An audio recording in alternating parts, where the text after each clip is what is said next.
What's going on, guys? We continue the voyage. Another stream, another day to hang out.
Hey guys, what's going on? Oh crap, I didn't even set up the stream yet. Hold on for a second. Let this last rep go through.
Oh, it's gonna finish in 2 minutes. Okay, let it ride out.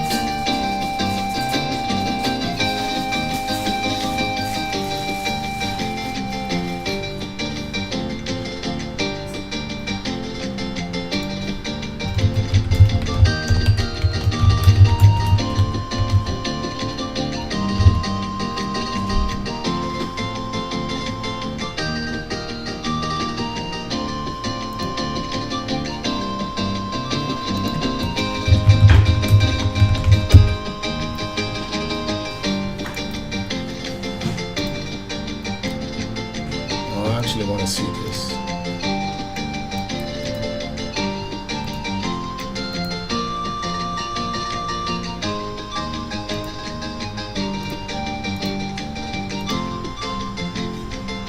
Excuse me.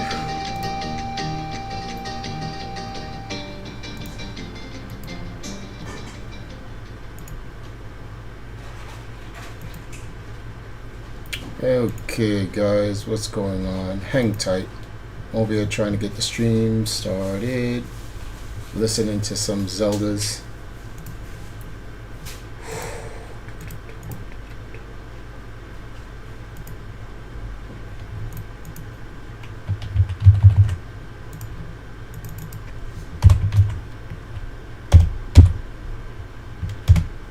What?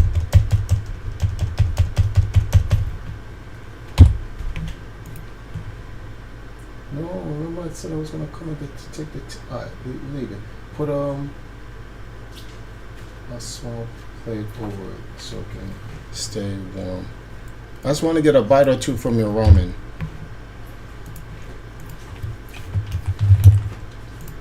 Finishing a series or movie and being Quiet. Thanks.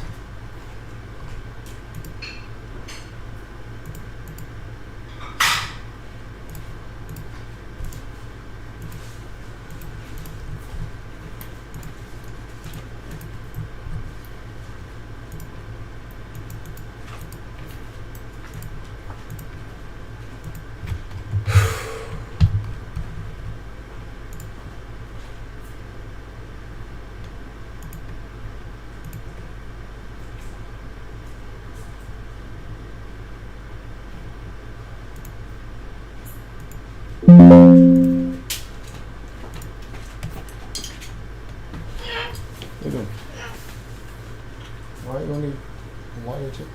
gonna get a small little saucer so I can start covering these things, because this is not gonna keep the heat in. I'm trying to trap the heat in.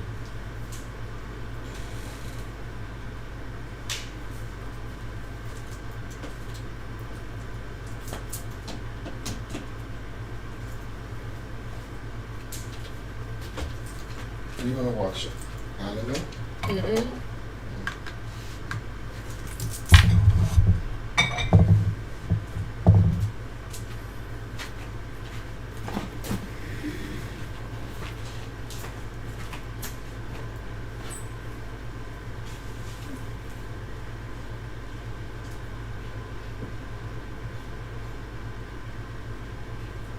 Small.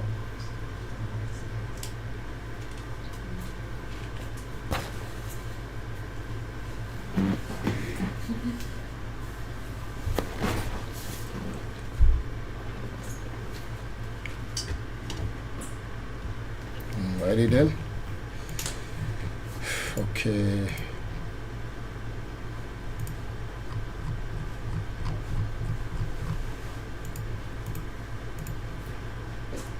Let me go into the stream chat.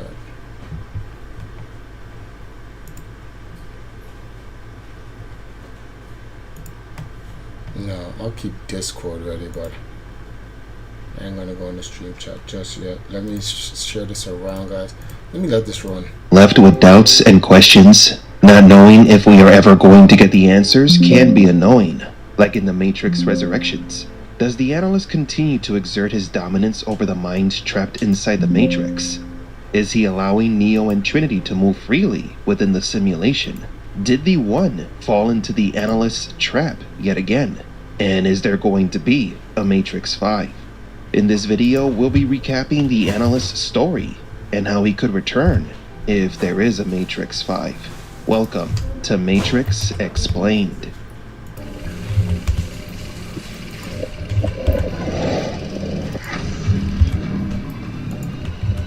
Welcome to the desert of the real.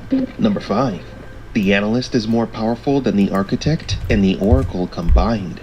The architect was a cold program that showed a little to no emotions. When he did, he was condescending and contemptuous. You have many questions, and though the process has altered your consciousness, you remain irrevocably human. What do you think I am? Human? The architect was highly calculative and rational, even when things didn't go as he planned. He maintained composure, not prone to give in to threats. You won't let it happen, you can't. You need human beings to survive. There are levels of survival we are prepared to accept. If I were you, I would hope that we don't meet again. We won't. We won't. The analyst arrives as an opposite force to the architect. As we've mentioned in a previous video, he shares more traits with the Oracle than the father of the previous Matrix. Just like the intuitive program, the existential purpose of the analyst is to understand the human condition to take advantage of their weaknesses. We could consider the analyst as the new intuitive program that took the better qualities of the Oracle and the architect to improve the performance of the simulation. In earlier versions of the Matrix, the architect and the Oracle function as opposing systems to perfect the Matrix. The analyst seems to be the new system that replaced both of them. He is egocentric. He enjoys human suffering, especially Neo's suffering. The analyst is more laid back than his predecessor, tends to make jokes, and he can be exceptionally cruel. The analyst has the best traits of the Oracle, as he can understand human nature perfectly. He has the best traits of the architect, as he is the creator of the new simulation. The fact that the analyst can understand humans better than the Oracle, and he is capable of creating simulations better than the architect, makes him quite a dangerous program. Another important trait of the analyst is that he is an innate leader, and above all, he is persuasive to both humans and machines. The analyst mentions that he convinced the quote-unquote suits to repair Neo and Trinity, something that cost them a lot of resources. We also know that his rise to power was due to a coup he orchestrated in City 01 that ended up with the analyst as the victor. He likely used those same persuasive techniques on his fellow machines to spark the civil war between themselves, using fear-mongering, saying that the truce is causing energy scarcity. The analyst is your typical charismatic leader turned dictator. Another aspect where the architect and the analyst contrast is their security. The architect created the path of the One that was reused multiple times. It concludes when the One meets the architect before returning to the source. To reach the architect, the One has to use a special key on a specific door at a specific time to meet with him. Once the door is unprotected, the connection will be severed. But another connection must first be made. How long will that take? Exactly 314 seconds. Just over 5 minutes. That is the length and breadth of the window. Only the One can open the door. And only during that window can the door be opened. After Neo basically said screw it to the path of the One, he flies out of the architect's room, and the entrance is destroyed with a massive explosion. The architect watches the Matrix from outside, and only enters when it's necessary. He calculates and runs everything from a secured location outside the boundaries of the simulation. But the analyst lives inside the simulation.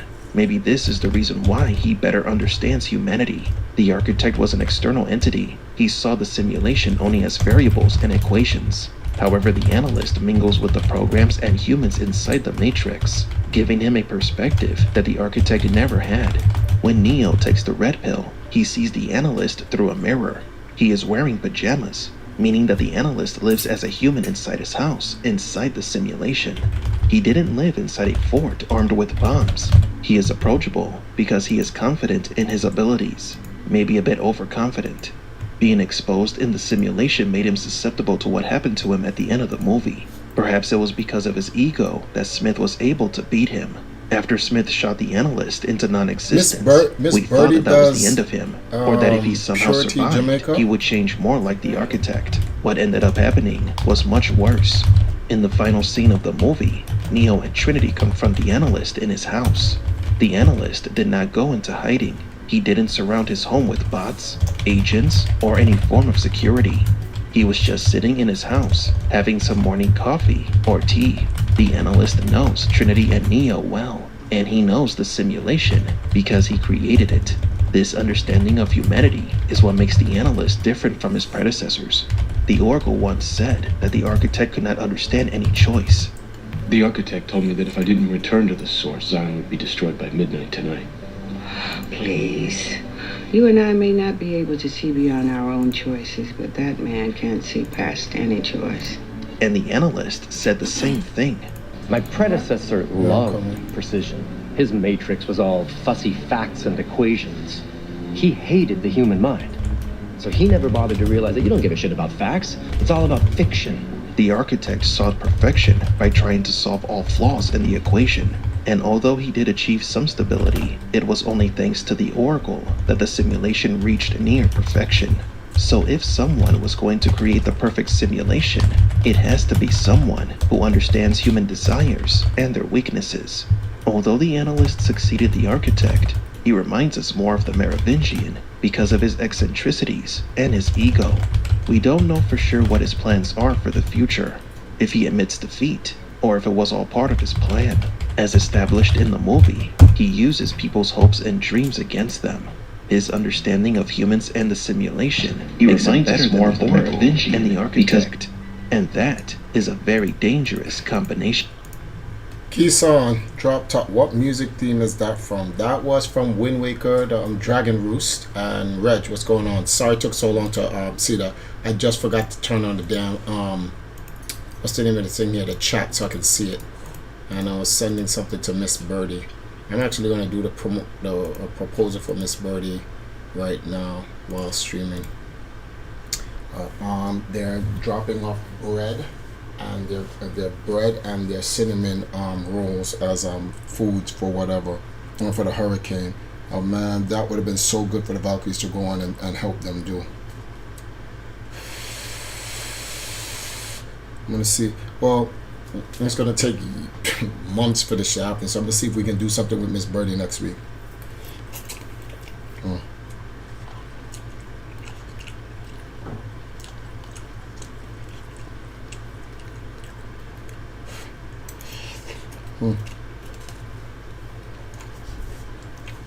That's all you want? Because I finished up for this one. Finish it all then. Well, do you want the rest? Really? I'll take one more bite, man.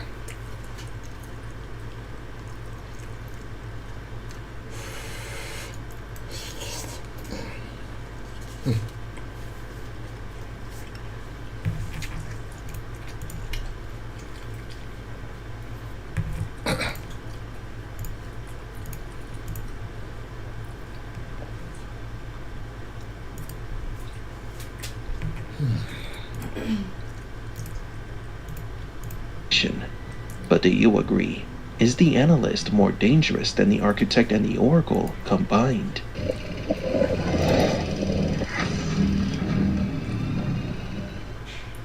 Number 4.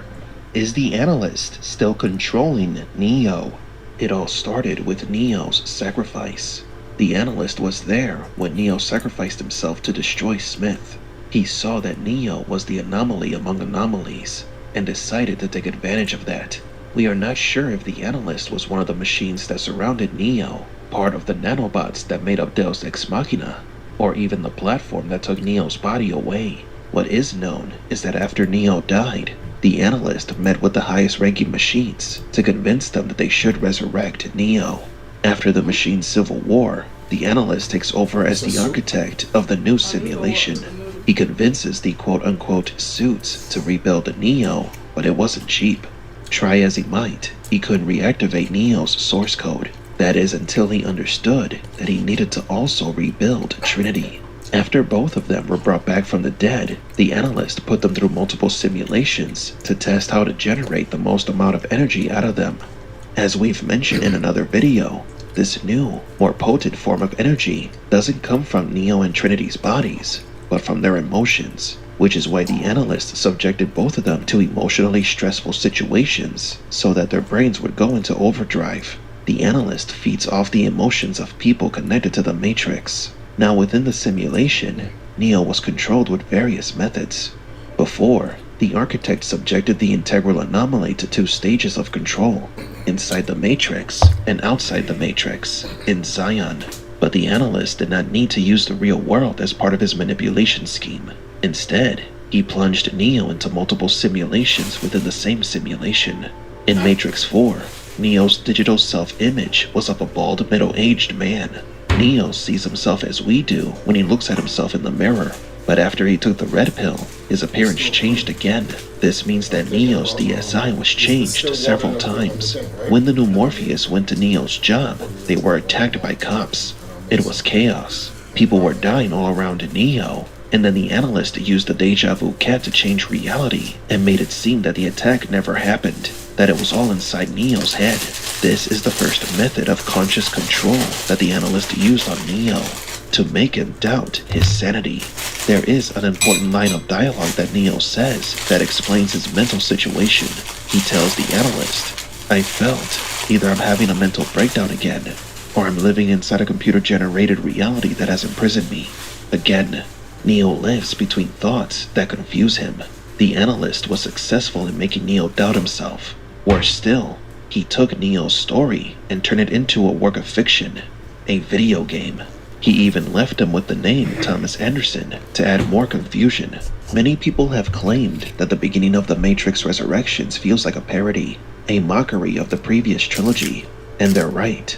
The Matrix turned Neo and Trinity's adventures into a bad joke to increase Neo's suffering. Neo tells Bugs, "If this plug is actually real, that means they took my life, and they turned it into a video game. How am I doing? I don't know. I don't even know how to know." This is the most important part of the movie that many people are ignoring. They are only focusing on the parody side of the story. The answers as to why the analyst made fun of Neo's life came when Bugs said, "If we don't know what's real, we can't resist. They took your story, something that meant so much to people like me, and turned it into something trivial." That's what the Matrix does. It weaponizes every idea, every dream, everything that's important to us. What better to bury truth than inside something as ordinary as a video game? The reason Neo's life became a spoof is that is what the system does to imprison you. It takes your dreams, your desires, what matters most to you and trivializes it, turning them into a joke. It takes everything you thought was important and he uses it against you. This is how the analyst manipulated Neo. Any memories Neo might regain, he will associate them with a video game, and they won't seem that important. The next method of control is one that we talked about in a previous video. The handlers and the bots that are always close to Neo to manipulate and persuade him. These bots are effective because they use the trust and love that people have for their loved ones without them knowing that they are programs. Also, the analyst used the medication antonafloxacin, which causes a negative reaction in Neo, leading him to doubt more of his reality and damage him emotionally. We don't know if Neo's body also underwent modifications so that the machines can better control him, but there are some things different about Neo.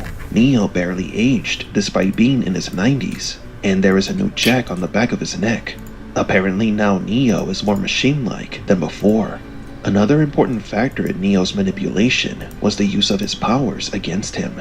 The analyst exploited his bullet time ability to make Neo suffer. The last stage of manipulation is that if all else failed, he still had Trinity to get Neo back into the system, exploiting Neo's love for her and using it against him. This is the explanation for the Matrix lore, but there is a symbolic explanation behind these manipulations, which can be interpreted in the real world. There is the vandalization of our important ideas and symbols. For example, Che Guevara. This revolutionary and anti-establishment symbol became part of capitalism by being one of the best-selling faces in clothing. Wow, didn't know that. Did not know that. So I'm gonna put a ramen in there. What happens to the yolk when you put it in there and it boils? In what way of what? In what kind of way of for me, just all around. Yeah. What happens to the yolk itself? You mix it. It mixes around in the soup.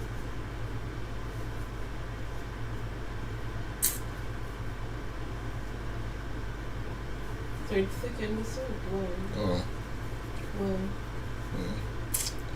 I'm trying to figure out what if I'm gonna eat the ramen with the scrambled 2 eggs for me, please.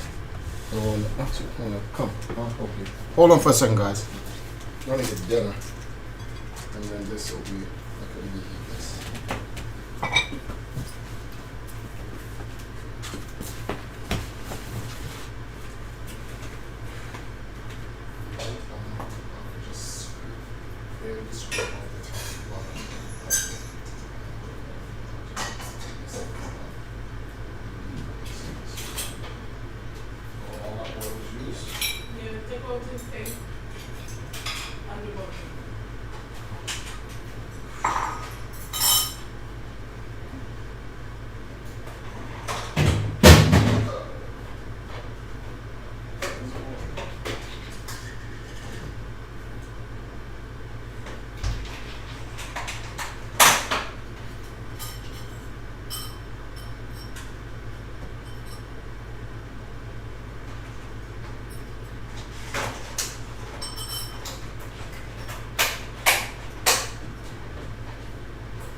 The system took the face of anti-capitalism and made it part of it.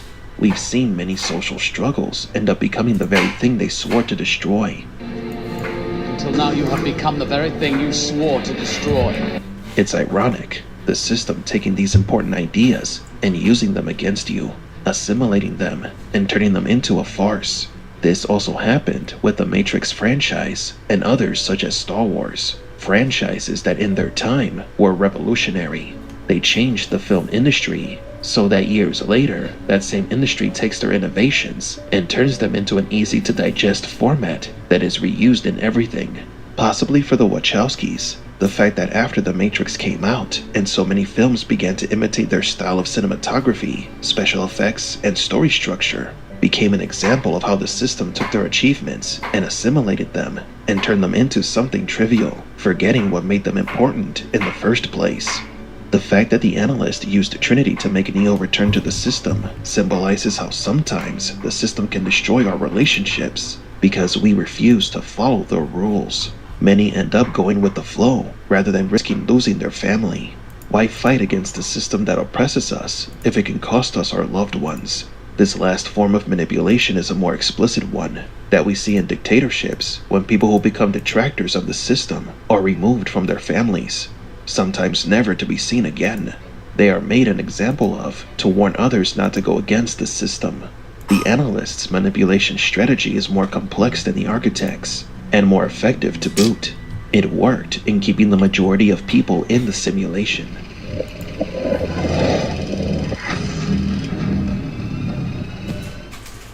Number 3. How did the analyst control Trinity? The first method used by the analyst was the same he used on Neo, changing her digital self-image. We can see the character's different DSIs in a few scenes. In the coffee shop, by pausing on Trinity's reflection on the table and flipping the screen, we can see what Trinity's DSI looked like in the simulation. Just like Neo, the people in the simulation saw Trinity differently. For them, she was a Caucasian woman with long blonde hair. Neo, however, could see the real her. Something interesting about Trinity and Neo's DSIs is that Trinity's alternate look is played by Sarah McTeague, the wife of the film's producer and co-director, James McTeague, who was one of Neo's fake DSIs, the bald man that Bugs saw about to jump off the building. A real-life couple chosen to play the alternate versions of an on-screen couple. This is just one of many meta Easter eggs in the movie. But back on topic, the analyst used Trinity's love for motorcycles to control her. One of the things that stood out the most about Trinity's character in the previous trilogy was her preference for motorcycles, especially the Ducati. She used them for transportation, obviously, but she also used them as weapons. As we've mentioned in a previous video, the analyst takes a person's achievements, ideals, and dreams, and uses them against the person to trap and control them. The use of motorcycles was part of Trinity's iconic look and personality, and so the analyst turned it into her hobby. Trinity herself told Neo, "I love motorcycles. My friend Kush and I actually build them. You have your analyst, I have my bikes." Although she is speaking about pastimes or hobbies, she is unintentionally laying out exactly what the analyst was using to control them. Therapy for Neo, and motorcycles for Trinity. Trinity's friend Kush is a handler, just like Neo's friend, Jude. They are in charge of keeping a close eye on them, to stop them from walking too far off into reality. But the strongest and cruelest control method the analyst used against Trinity was her family. We don't know if any member of Trinity's family was human, but we are sure that at least her husband was a bot. The family was handcrafted by the analyst to keep Trinity busy. There were several moments when Trinity mentioned that she doubted reality, especially when she discovered the video game, The Matrix. She saw a physical resemblance between her and the game's character, Trinity. She pointed it out to her husband, who was a bot, and he started laughing. She told Neo that she started laughing too, but she hated herself for doing so. Trinity's children were also constantly interrupting her meetings with Neo. The system has managed to manipulate Trinity by assigning her the role of a housewife, a complete contrast to the rebellious Trinity from the previous movies. Trinity tells Neo, "I remember wanting a family, but was that because that's what women are supposed to want? How do you know if you want something yourself, or if your upbringing programmed you to want it?" This connects to what Morpheus once said to Neo. Neo felt that something was wrong in his day-to-day life, when he paid his taxes, when he went to church, is because the Matrix is a system that controls all aspects of society, but it is also a symbolism of reality. Never do people question their roles. Study, work, pay mortgages, have children, all are goals that we naturally establish as normal, and we rarely stop to think if that's what we want, or if it's that the system has already programmed us to want them. On the other hand, what Trinity mentioned has a double meaning.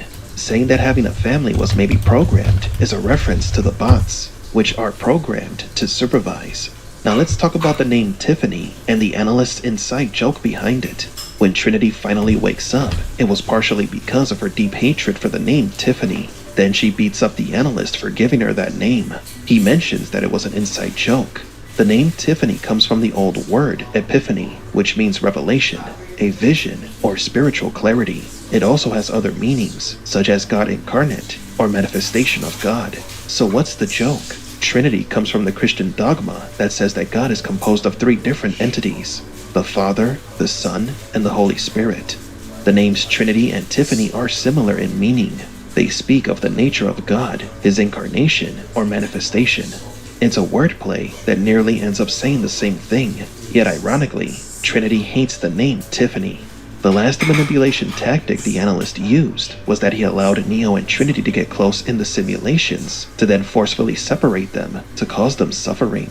Their suffering increases the power output that they generate for the machines. This is why Neo's quote-unquote friend, Jude, introduced them to Trinity, even though he is a bot. The analyst wanted them to get together to then separate them, perpetuating this cruel cycle of pain. Neo and Trinity knew deep down that they should be together, but something won't let them. In the final scenes of the movie, Trinity says to Neo, "After you left, I went home and I played it. I kept thinking, why does this story feel like a memory? There's a part of me that feels like I've been waiting my whole life for you. And that part is like, what the hell took you so long?" This piece of dialogue made us understand a couple of things. Possibly the analyst used the video game The Matrix to torture Trinity. Also, just like with Neo when he subconsciously created the new Morpheus in hopes that he would find him, Trinity subconsciously was waiting for Neo to find her. This is also an analogy of people who are trapped in their life, with a family they possibly didn't want, with a job that they hate, and always wondering if this is the life they wanted, waiting and hoping for the moment to escape, but eventually accepting that it may be too late, like Trinity did. At the end of the movie, Trinity punishes the analyst for using children.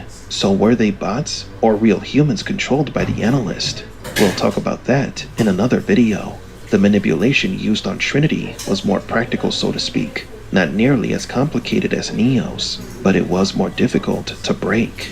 But do you agree? What do you think about the emotional manipulation used to control Trinity?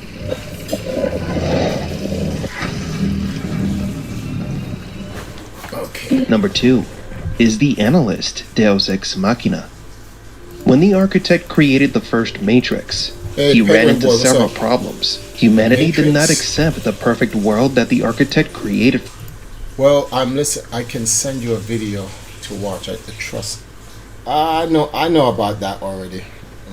I know about all of this. NWO system. World Health Organization, New World Order 2030 Initiative, Project MK Ultra, blah blah blah. I'm well aware of all of those things. That's why I watch this. And this is, if you guys are wondering what am I watching or listening to while I'm making some dinner, it's called The Matrix Explained. Good channel. But it focuses on the movie The Matrix and explains all these things about The Matrix. I finished the movies recently, and for the first time as an adult, I need to watch the Animatrix next. The Animatrix gives a lot of context to the entire Matrix series as a whole. And I'm like, if you don't watch the Animatrix, you're not going to really get much of the Matrix explained. And there's another Matrix coming out. And everyone's like, Matrix 5 sucks. Matrix 5 was better than Matrix 3. No, Matrix 4 was better than Matrix 3 for me. I didn't really like 3, although it ended the war and whatnot. And they went in a different direction with 4, but it gave a lot of meaning and context to a lot of stuff that's going on. I know it's talking about the world, Rex. It's not just talking about Jamaica. It's talking about the world as a whole. And Project 20 Smart Cities is Smart City Project 2030. Jamaica's a part of it. That's why they use their little HARP hurricane and sent it over and destroyed southern West Jamaica so they can build their smart city. Andrew Holness, the Prime Minister here, already came out on television and said, despite the damages of blah blah blah, Black River is a perfect place to start Jamaica's smart city. Yeah, just so he only said that like 2 days after the hurricane wiped out Black River. So like I told you, I'm well aware. It's not just Jamaica. It's throughout the Caribbean. They're trying to get to Africa with it. Africa's putting up one hell of a fight unlike some other places.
Rachel, you drank off your juice? Wanted some. Alright, so I'm back. So this, guys, let me show you what it is. If you live in a ghetto and you want cheap food, cheap dinner, alright, and you cannot afford it, this is how I survived growing up as a home. Ramen, egg, and if I had some onion, tomato, bell peppers, and garlic, mix that some around, or you eat some crackers with it. You can eat bread, but it fills your stomach up and it gives you some nutrition, and you have to eat it hot so it takes the gas out of your stomach. You can go a whole day without anything else other than that. What?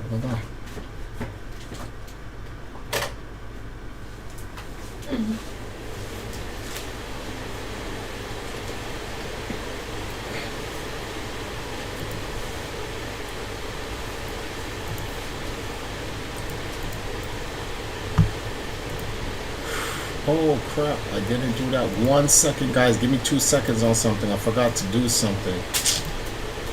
Wait 1 second.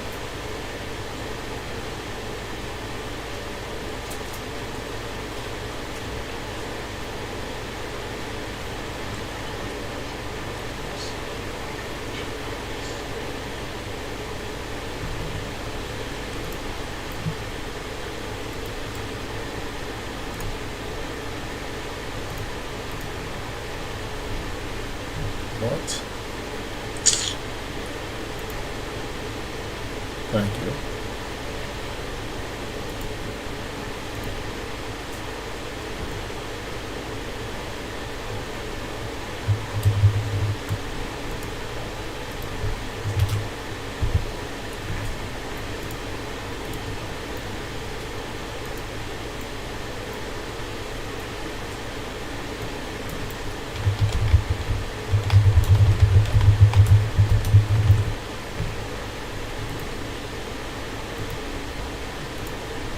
I finished the movies recently. That's okay. Wait, so the Matrix has ties with Jamaica? No! No. Reg just saw me something completely altogether that's different, that has ties to Jamaica. And the Matrix is talking about the world. It's not just Jamaica. Keep in mind, in the movie, the world is affected by it. So it's not a Jamaica thing.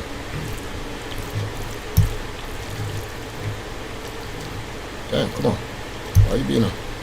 And ramen with crackers. I don't know what it is. It just tastes good, but I know it's bad for you.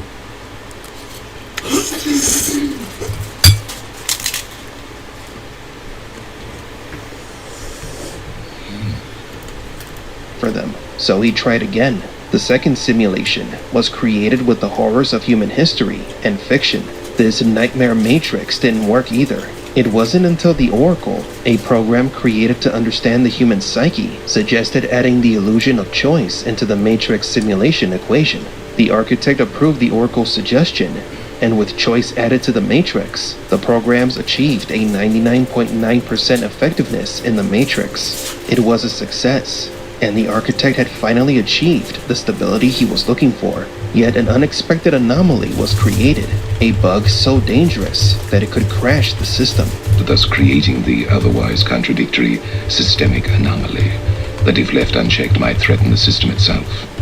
Ergo, those that refuse the program, while a minority, if unchecked, would constitute an escalating probability of disaster. This anomaly was a catastrophic error. Other than that, the simulation ran almost perfectly. The architect later came up with an idea. Add the failure code from the simulation to the matrix code itself, and use it to update the system. The architect would reboot the matrix before the anomaly collapses it, all the while searching for a permanent solution to the problem. The architect tried multiple times to get rid of the integral anomaly, but he couldn't do it. This is where the analyst probably came into the picture. The program appears to be an improved version of the Oracle. The Oracle was created to predict human behavior. The analyst specialized in human behavior. The architect may have thought that if the first solution to the simulation was discovered by a program like the Oracle, then maybe the solution to the anomaly could be found by the analyst. The analyst may have been charged with studying the anomaly using a combination of the architect's rational thinking and the Oracle's emotional manipulation. At the end of Matrix Revolutions, when Neo sacrificed himself, The machines took away Neo's body. It is here where we get a possible glimpse at the analyst's true form in the real world. I was there when you died. I said to myself, here is the anomaly of anomalies. What an extraordinary opportunity. Here we have 3 possible candidates. One of these 3 machines could be the analyst. The first candidate is Deus Ex Machina. It would make sense for the machines to send in the new Oracle to negotiate with Neo, since the analyst was created to better understand humans and the anomaly. One piece of evidence that could point to the analyst being Deus Ex Machina, apart from the fact that the program said he was there when Neo died, is that the company that Tom works for as a game developer is called Deus Machina. Maybe the analyst named the company after himself as a cruel joke. After all, he loves jokes. Tiffany? It was a private joke. An amusement, that's all. An amusement. The way Deus Ex Machina communicates to Neo sounds like a collective hive mind of countless voices, and not a singular artificial intelligence.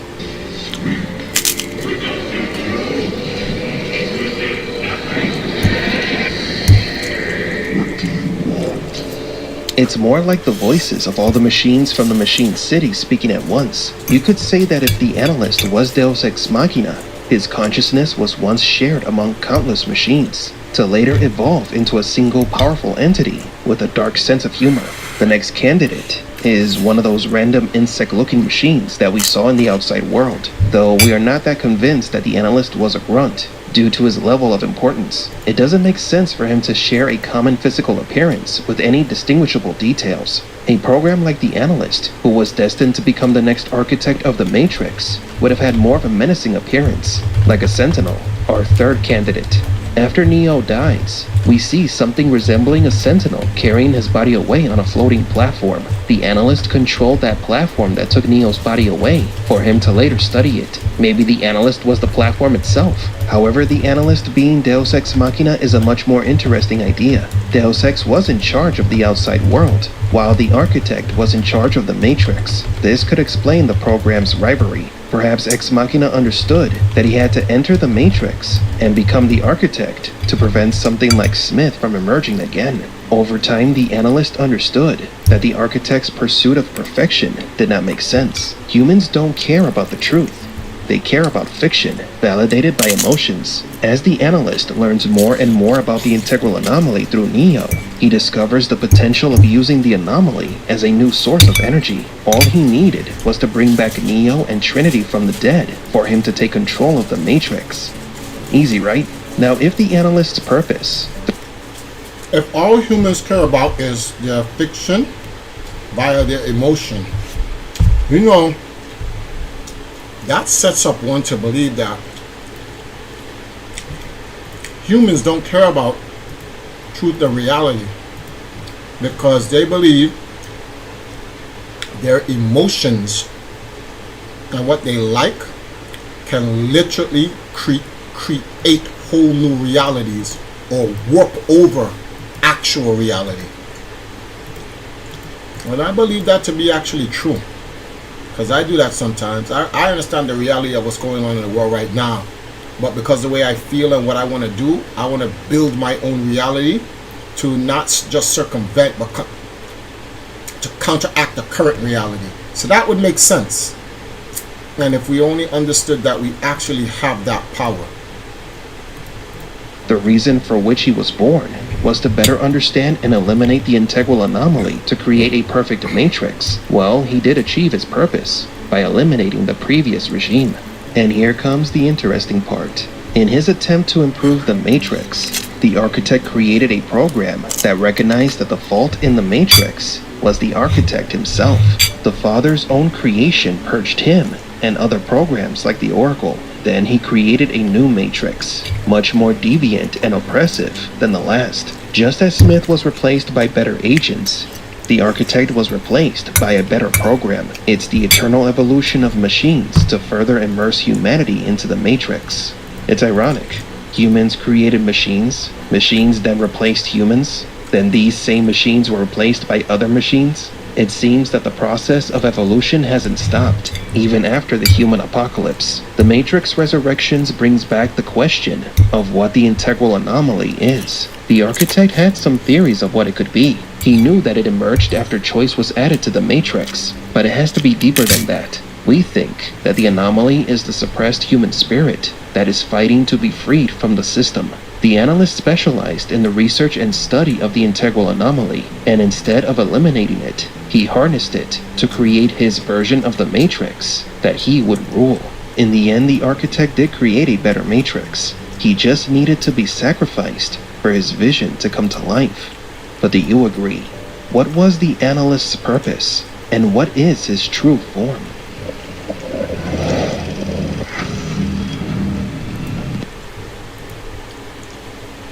When I was in high school, me and my friends had the idea when we thought about the afterlife, we thought about how it's possible that whatever we think will happen after we die will actually happen, considering there's so many different things that people encounter from death encounters.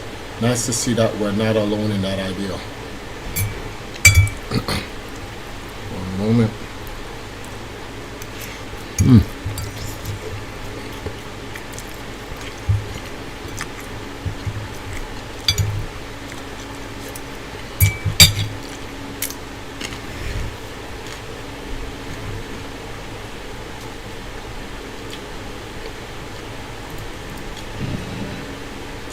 And number 1, will the analyst return in Matrix 5?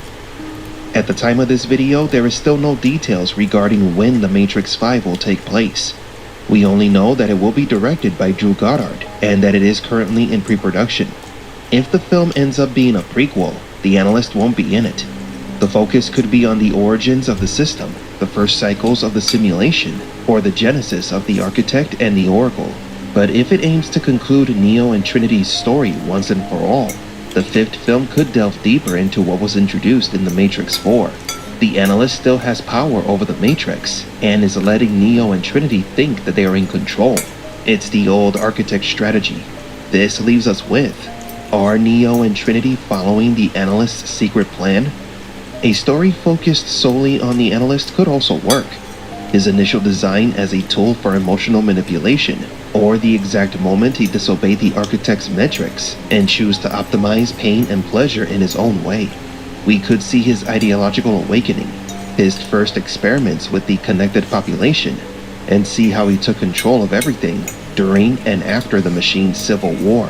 However, the analyst is not a popular enough character to carry an entire film alone. Chances are that what is codenamed Matrix 5 will be a reboot of the franchise, a return to form with simulated worlds and evil artificial intelligence.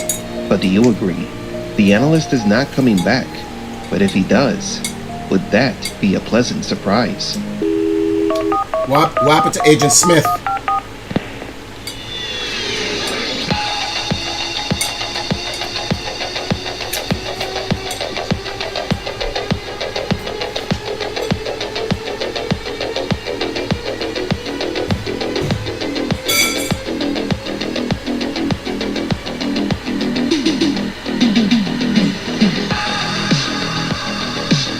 For Matrix Explained, please leave a like and subscribe.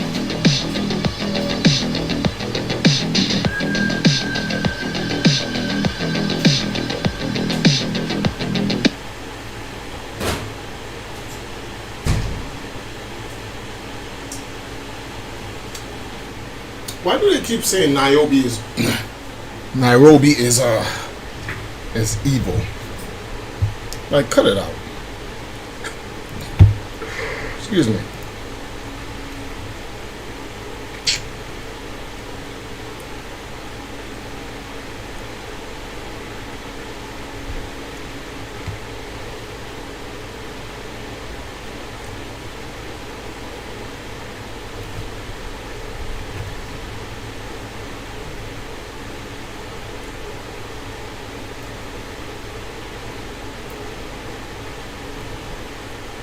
Ooh, let's get into this.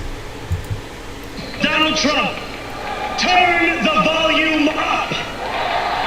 if you told me 20 years ago that New York City would elect a mayor who is a Muslim guy, a terrorist sympathizer, who is anti-cop, I would laugh in your face. Do you believe the NYPD is racist? Yes! Oh, God. There it is. Free buses, freeze the rent, universal child care. All these policies are wildly popular. All that cool free I'll stuff. respond. Yes. Who's going to pay for it? Who's going to pay for it? Venezuela, Cuba, Soviet Union. Okay. Give me an example, and hold on. I'll come with you. I'm all in. New York will remain a city of immigrants, and as of tonight, led by an immigrant. Every American that's watching this, don't get it twisted. Okay, the Vinny. moment a Democrat comes into power, the border's wide open. I think the loser last night isn't the Republican Party. It's actually the American people. You were entertained by 2020 and a little bit scared about 2024. 2028 is going to be like The Godfather 2.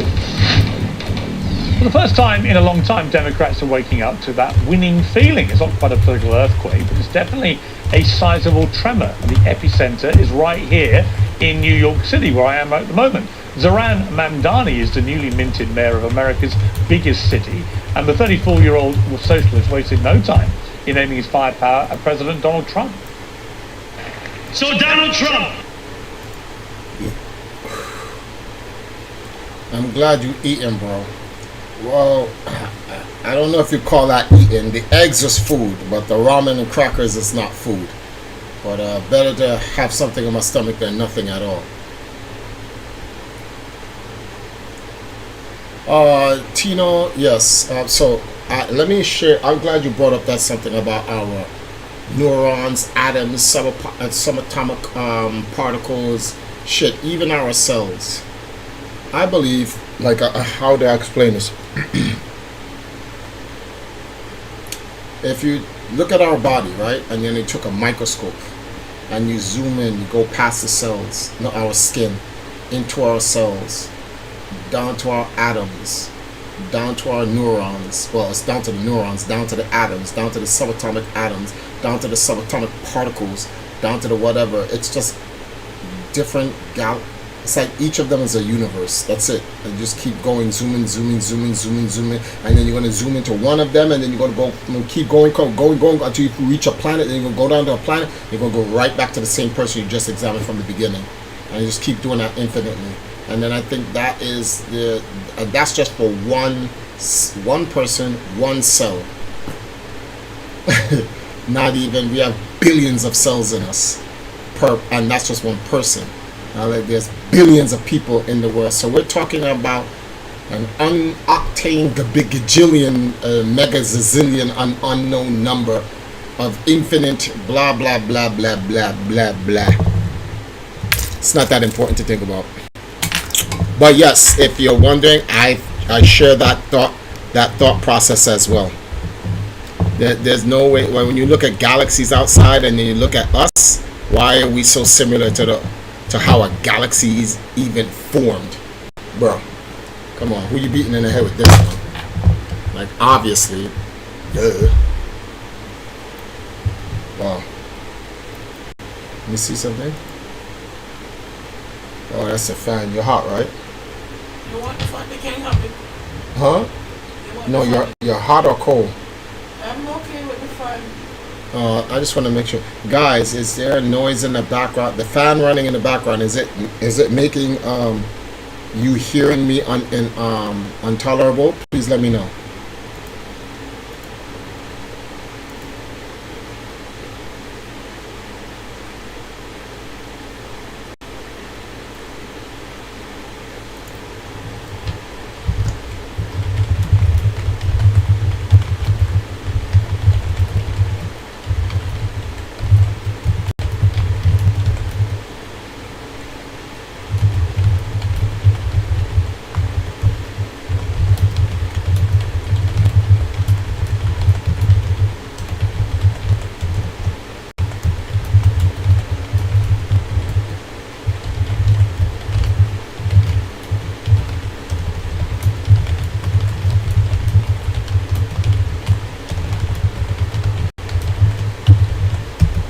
I want to show you guys something. Put something in a room for you guys to take a look at.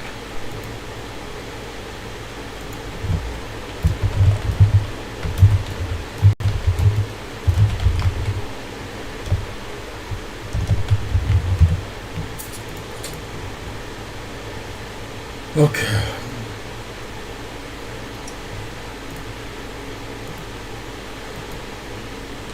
Who did I send it to? Ooh, I'm sweating. You're sweating? Yeah, the food I ate. Not only was it hot, but it's processed food, so my body now. If you want to find it, No, I was gonna. If anything, I was gonna turn on that fan, but the problem is if I turn on a fan, it's gonna make noise. I'm gonna make noise. So I'm waiting for the people to reply.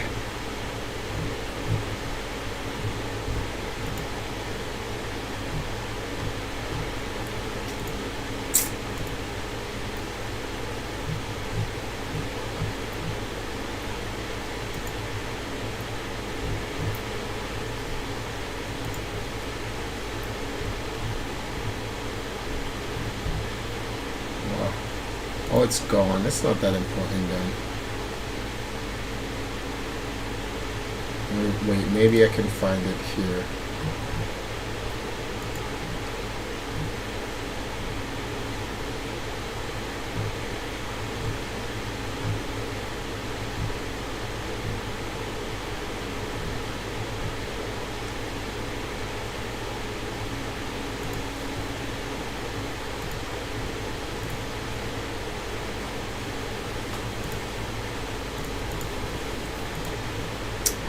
Sorry for coming on a little bit so late, guys. Could have came on earlier. Okay, let me see something. It's not intolerable, but there is some static. It's okay. All right, cool.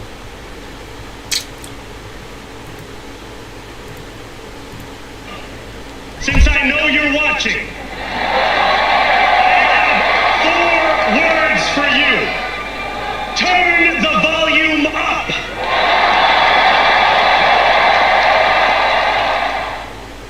Well, Mayor Mamdani's socialist program is about to have an uncomfortable brush with reality. The jury is very much out on whether they can really deliver on government-run grocery stores, free buses and free childcare, among many other lavish pledges. But the verdict on his campaigning style is resounding, and Democrats nationally will be taking notes. President Trump may call him a crazed communist, but he knows a canny operator when he sees one. Mamdani ran a populist campaign turbocharged by social media, which focused on massive changes to a failing status quo. It's all very familiar to the man currently in the White House.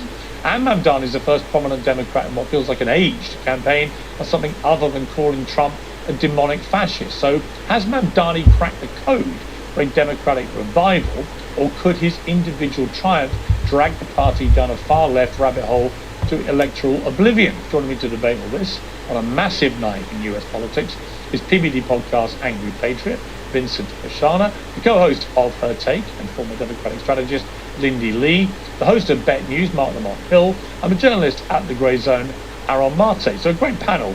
Let me start with you, Vinny. You must be absolutely delighted that a self-declared socialist is now in charge of New York City. Oh, Piers, being originally from Yonkers, New York, it's just, it's overwhelmingly just happy. Piers, if you told me, Piers Morgan told Vincent Oshana 20 years ago that New York City would elect a mayor who is a Muslim guy, who is a terrorist sympathizer, who is anti-cop, who literally took a photo with a co-conspirator of the first World Trade bombing, Piers, I would laugh in your face. But guess what? The joke is on me. And I'm telling you right now, Piers, it's almost as if The Dark Knight, the movie, Bane is there. Bane is going to be Mamdani, and you wait to see what he's going to do to the city. Okay, and Piers, let me back up a little bit. Shame on the Republicans, first and foremost. They couldn't pick one good, energetic, pro-American patriot to run.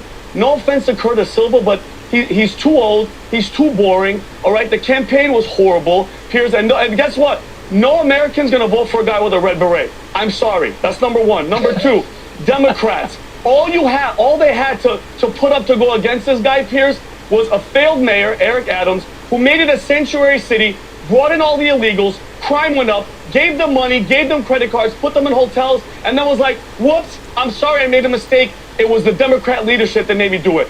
Cut to Andrew Cuomo, okay? Talk about a governor that failed. The alleged sex scandal, whatever you want to call it, and then he killed how many thousands of poor old grandmothers and grandfathers did he kill in New York. And guess when he apologized, Piers? Not 2 years after, not 3 years. The day of the election, he goes, I'm sorry, I messed up. All right, which is absolutely horseshit. And I'm sorry for my language, Piers, but New York is going to get a taste of their medicine. I hate to say it, Piers, but sometimes you got to let the kid touch the iron and let him burn himself until he learns his lesson, and they're going to learn their lesson in about 1 or 2 years. You'll see, Piers. Well, like I thought, you're jubilant about what's happened. Let me go to Aramata. You were making a few expressions there as Vinny was unleashing. I mean, from my point of view, it's very interesting because you've got results last night, which overall, a lot of wins for the Democrats, obviously, which is a good thing if you're a Democrat supporter. But two very distinct types of win. You've got the moderates winning, and then you've got Mamdani winning in New York, who's a self-declared socialist. These are very different pathways for the party to go. Many people feel that it's going to be problematic to have someone like Mamdani, who is incredibly charismatic, rapidly becoming the face of the party, but a bit like with AOC and the others on the left, in a general election, highly unlikely to succeed with that kind of agenda. What do you think? I think the people of New York showed that Mamdani is in touch with the grassroots of the Democratic Party and the majority of the country. If you can get past the fear-mongering that we heard from Vinny about Mamdani being a terrorist sympathizer and all the other smears that are used to dismiss his progressive agenda, he's not. He's just someone who believes that Palestinians are equal human beings. And for people devoted to the state of Israel, they can't understand that concept because they're Jewish supremacists, or they've internalized Jewish supremacy. But everybody else understands that in this era of Democrats and Republicans supporting a genocide, supporting an assault on working people, someone like Mamdani is a reasonable alternative. Yes, he calls himself a democratic socialist. If you look at his policies, they're incredibly moderate. He wants to establish free buses for working people. He wants to freeze the rent in rent stabilized apartments. He wants to provide universal child care. All these policies are wildly popular. The difference is, and what's radical about him, is that he's centering working people. He's talking about issues that actually impact average people's lives. Donald Trump promised to do all the things that Mamdani has talked about, but he hasn't. He's just delivered for his billionaire backers and the cabinet that backs them up. So Mamdani, unlike everybody else pretty much in U.S. politics, with some exception, is actually speaking to average people's needs, including on the issue of Israel-Palestine, where people were just fed up with both parties supporting genocide in Gaza. Okay, Mark Lamont Hill. Aaron, if you don't mind me, Piers, can I just can I just say one thing? Quickly, Aaron, did he not take a photo with the co-conspirator of the first World Trade bombing? Did he not take a photo with that? Hold on, smiling, and I'm pretty sure you didn't say anything. And all that stuff that you said, all that cool free I'll stuff. Respond. Yes. Who's gonna pay for it? Who's gonna pay for it? Who is gonna pay for it? I'm just curious. By the way, and show me one time that this has worked. Venezuela, Cuba, Soviet Union. Okay. Give me an example. Give me a case study. And hold on. Don't smile. I'll come with you. I'm all in. Show me when it worked, and I'll buy it. I'll buy it. Go ahead. Okay. Give it to me. To answer your questions in order, in the course of campaigning, where candidates take pictures with literally thousands of people, he appeared in one photo with someone who was identified as an unindicted co-conspirator in a bombing he was never even charged for. So yes, people take photo ops all the time. Yeah. Andrew Cuomo. Unindicted meaning what? He was in the room. Excuse me. Give me a break, bro. I'm answering your question. That's not what that means. Andrew Cuomo has taken pictures with actual war criminals, unlike Zoran Mamdani, who rejects the endorsement of war criminals. In terms of how he's going to pay for it, he's already said he's going to tax the ultra wealthy a little bit more, who already make all the money in the world. That's who he's going to pay for his popular social programs. He's not proposing anything like we've seen in Cuba. They're all leaving. And guess who's leaving? Guess who the mass exodus is going to be? Guess who the mass... And just out of curiosity, they're going to leave. Hold on, you know what you're not talking about? Who is going to come to New York? Who is going to come to New York? He wants to let people out of prisons. Okay, think about it. He wants to give away free stuff. Hold on, and he's pro-illegal. What the hell is going to happen to New York? You're missing the whole point. People like you want to. Okay, Benny, listen. People like you want to give away free stuff to foreign governments like Israel to slaughter innocent civilians. When have I ever said I'm pro-Israel? When have I ever said that? Listen, don't put words in my mouth. By adopting I pray for the innocent. I pray for the innocent women and children of Palestine. Don't put words in my mouth, because you don't know me, but I know this spiel. And you have to bring up Donald Trump. You always, and this is the problem, Piers, why these people have no leaders, no vision, no message, because for 8 years, you've been saying Trump, He's the president. Trump, and when the dust settles, you have nobody. Let me, you guys hired, guys, you got let me time out. Time out, guys, time out. I want to bring you with. No, like a bag of fish in a very small tin, and a bag of nice, that's a bag of nice. Okay, so it says, geez, these guys are vicious. For real. You know something?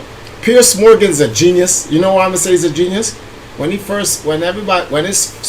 show came to just the average person, not mainstream, the average person, they were destroying Piers Morgan. Piers Morgan's show is successful because he follows a very simple formula.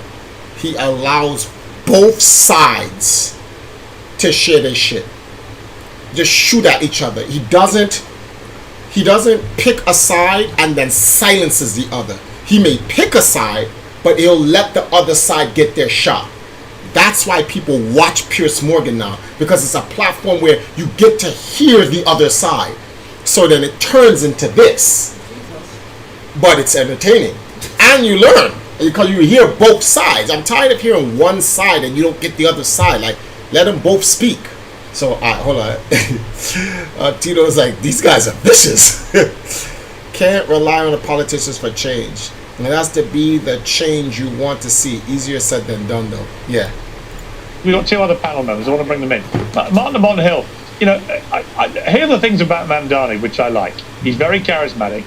He's got a very clear identity, I think, about what he stands for. He's an unashamed socialist, so he just says, this is what I am. There's something admirable about someone who says, these are my political colours. That's fine. I may not agree with him.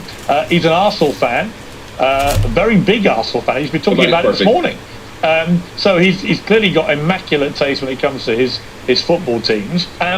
But here's the issue, isn't it, Mark? For the party, I think, it's if he turns out to be a massive success in New York, hallelujah, he might be the guy who ends up becoming the president, right? And the Democrat superstar. Here he is now in charge of the biggest city in the country on a very socialist agenda of giving all this stuff away.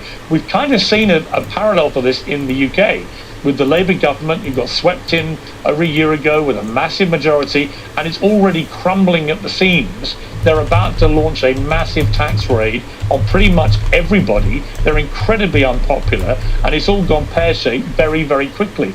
If that happens with Mamdani in New York, conversely, it becomes a referendum on the Democrats that their big star turned out to be, a wolf in sheep's clothing.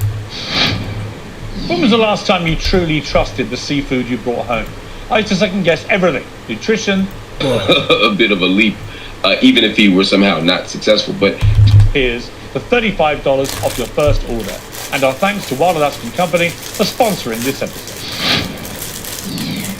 Wow, that wolf in sheep's clothing would be a bit of a leap, even if he were somehow not successful. But I think that there are a few issues on the table here. One, we continue to call him a socialist, and I think it's important to reiterate that he identifies as a democratic socialist, right? And there are different types of socialism, and democratic socialism does not support the abolition of private property. It is not saying that there's no democratic elections. Many of the kind of boogeyman references that are made to socialism don't apply to Mamdani's vision or his self-identification any more than it does to AOC or any more than it does to Bernie Sanders. I think one of the things we've learned in the last few years is that Democrats have played it far too safe. They're not speaking to people's needs. They're not speaking to people's interests. Speaking to the fact that people need the rent to stay stable, that they need access to food, clothing, and shelter. That's what Mamdani is doing.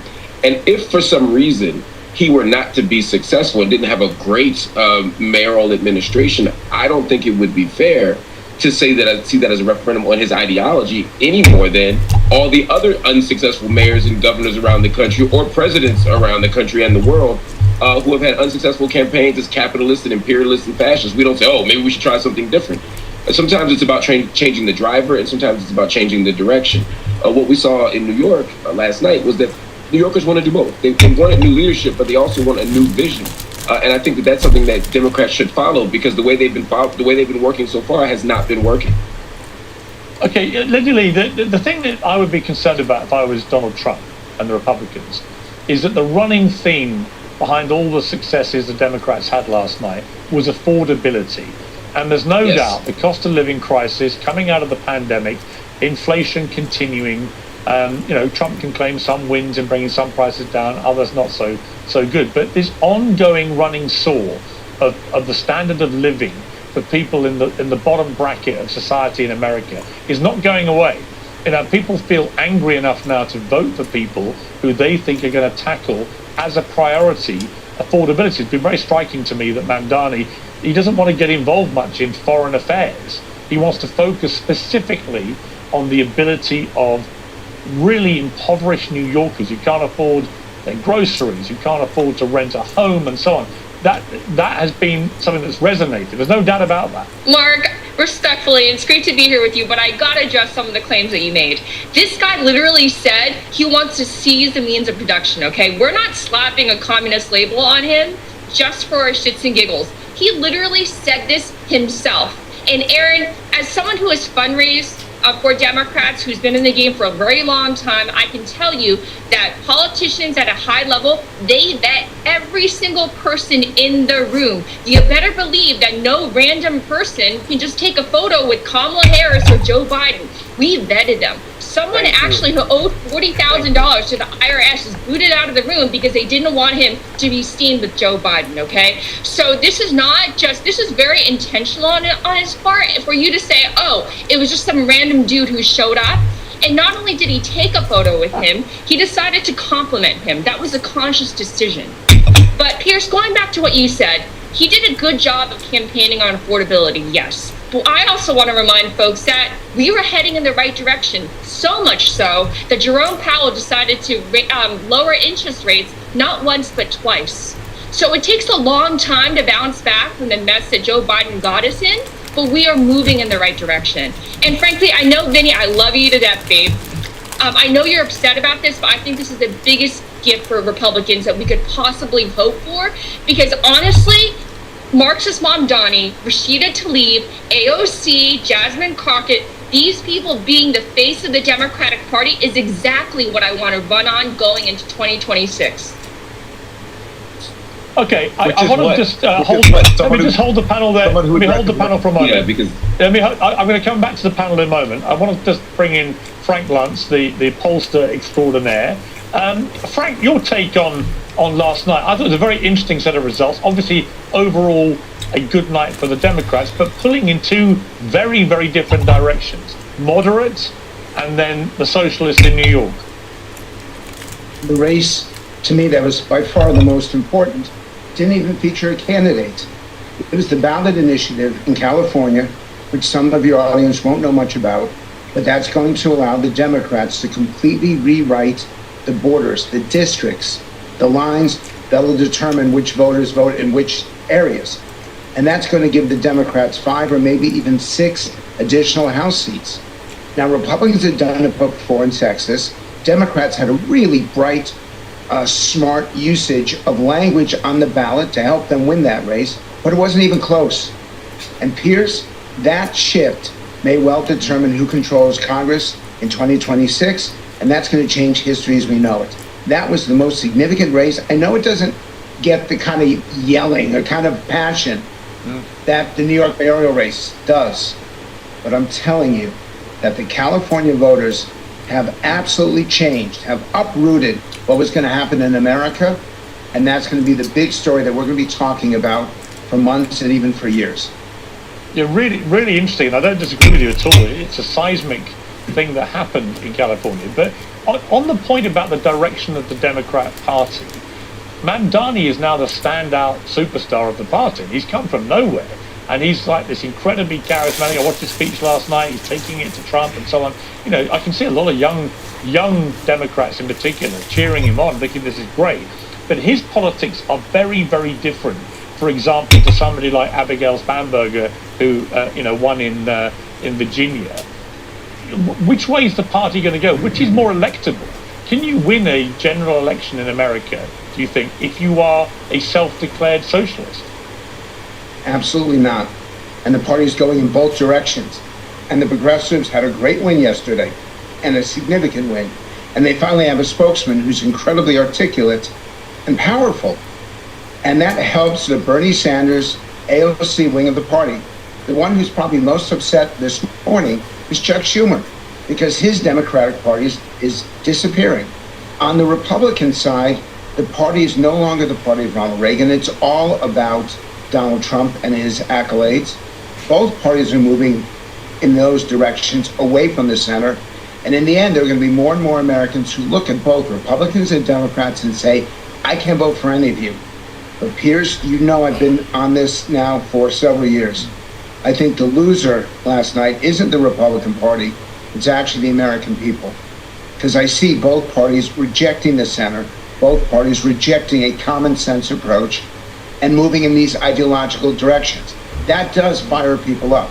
That does excite younger people and excite people on the fringes. But in the end, there's so many Americans who believe that our democracy is not working anymore, as they do in the UK. And they believe Our that democracy isn't working anymore. Someone. When was it working?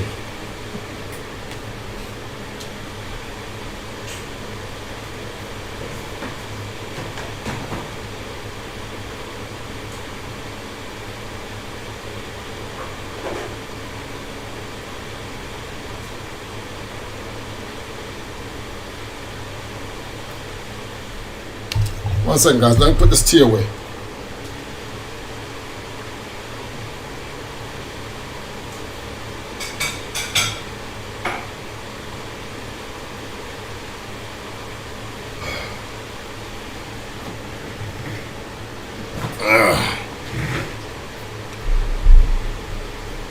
Who is a centrist, and this is not necessarily where I stand, this is where the American people stand, and they don't see anyone who's speaking for them. Yeah, I think that's absolutely right. I mean, do you see anybody on the horizon for the Democrats, for example, that would fit that bill? A sort of a new Bill Clinton-y figure? Absolutely. Cory Booker, the senator from New Jersey, Wes Moore, the governor of Maryland, Mitch Landrieu, the former mayor of New Orleans. These are people who focus on getting stuff done. Booker was formerly the mayor of Newark, turned that city around.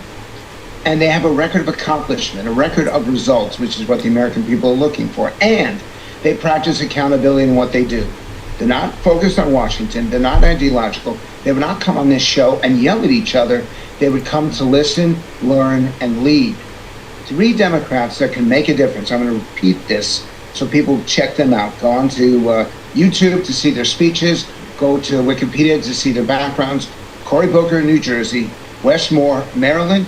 And Mitch Landrieu, Louisiana. Incredible leaders, focused on results. And I know I sound like a Democrat, but I know that's what the American people are looking for right now.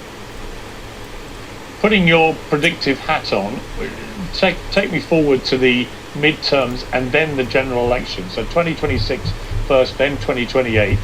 As things stand, what do you think is going to happen in both? I've studied this. I know what history says, and history says the Democrats are going to win the House races, maybe not the Senate, because the majority is too much in favor of the Republicans. But after last night in California voting the way that it did, if I were a betting man, I'd bet on the Democrats winning the House very narrowly, Republicans keeping the Senate very narrowly, and the country once again going at each other. And we're going to have the most amazing election in 2028. If you were entertained by 2020, and a little bit scared about 2024, 2028 is going to be like The Godfather 2. It's going to be even better than what we saw in terms of competitiveness. My concern is whether or not it's better in terms of bringing voters back in, having them have faith, trust, and confidence in the American political system. Because in the end, Piers, ratings don't matter. I know they do for you. They don't matter for America. Money doesn't matter. Happiness matters, success matters, trust and confidence in the system of government. Our patriotism matters. All right, Tino. Hang on, everybody. 1 second.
What?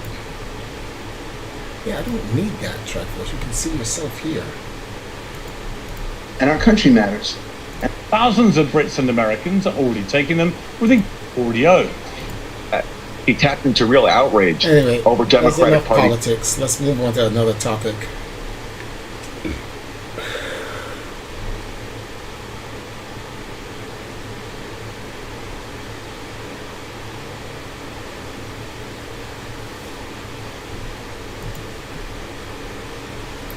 Let me see something. Do I want to go to shorts?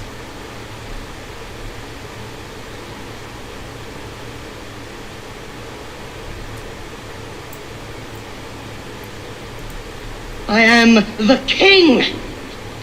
I will punish you. Any man who must say, I am the king, is no true king. This scene is more than just a political debriefing.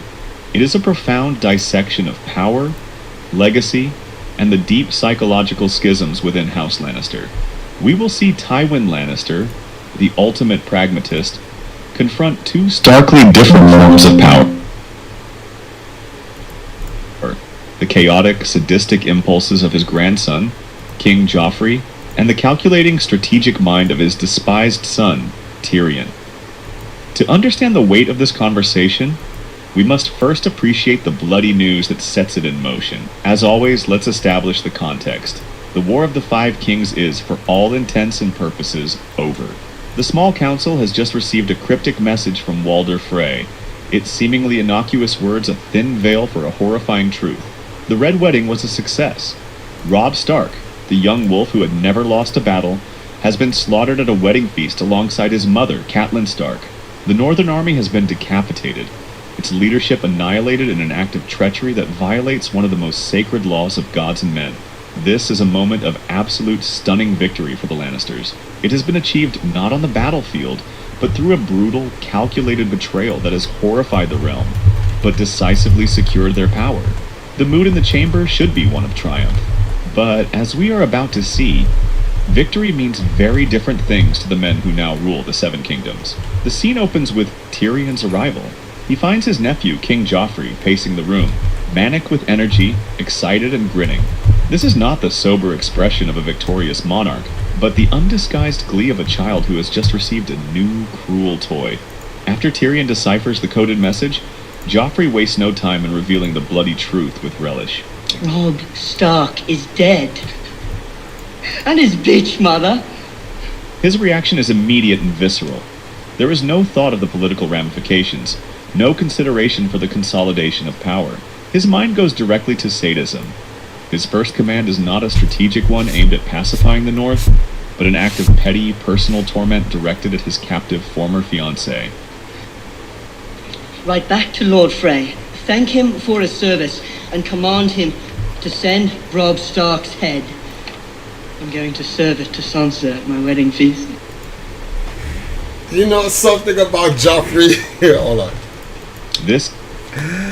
Joffrey is the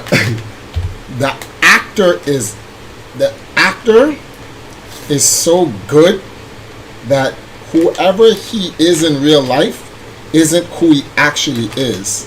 He's actually Joffrey. Because he played the role too good. Way too good. Way too good. Makes you question if the reality he's living here is even real, and Game of Thrones is really who he is. But bravo to him, because he's nice.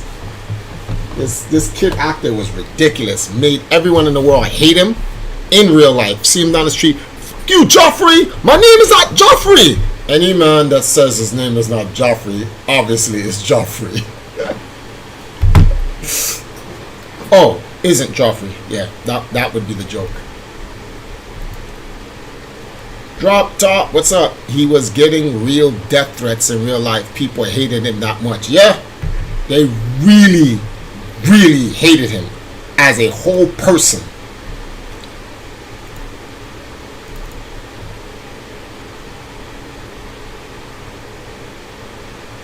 How do we do this? Okay, I don't mind.